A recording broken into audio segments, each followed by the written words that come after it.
चंद्रमा पर इतिहास रचने जा रहा भारत। सभी भारतीयों की निगाहें चंद्रयान-3 पर टिकी हैं। भारत का चंद्रयान-3 चांद की ड्योढ़ी तक पहुंच गया है।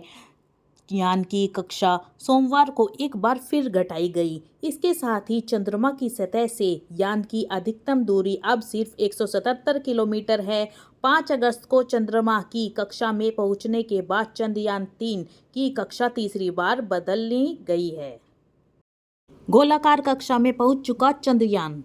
5 अगस्त को चंद्रमा की कक्षा में पहुंचने के बाद चंद्रमा-3 की कक्षा तीसरी बार बदली गई है। इससे पहले 6 और 9 अगस्त को कक्षा बदली गई थी। भारतीय अंतरिक्ष अनुसंधान संगठन इसरो ने इंटरनेट मीडिया एक्ट पर पोस्ट किया। सोमवार को सफलतापूर्वक कक्षा घटाए जाने के बाद यान 177 किलोमीटर की निकट गोलाकार कक्षा में पहुंच चुका है। फिर घटाई जाएगी स्पीड।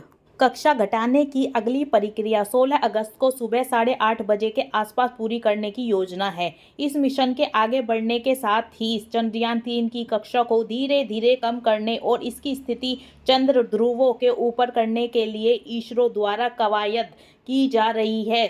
16 अगस्त को 100 किलोमीटर की कक्षा तक पहुंचाने के लिए एक बार फिर कक्षा घटाई जाएगी। 23 अगस्त को यान के लैंडर रोवर की चंद्रमा की सतह पर सॉफ्ट लैंडिंग कराई जाएगी। 14 जुलाई को रवाना हुआ यान पृथ्वी की अलग अलग कक्षाओं में चक्कर लगाने के बाद 1 अगस्त को स्लिंगशॉट के बाद पृथ्वी की कक्षा छोड़कर यान चंद्रमा की कक्षा की ओर बढ़ा था।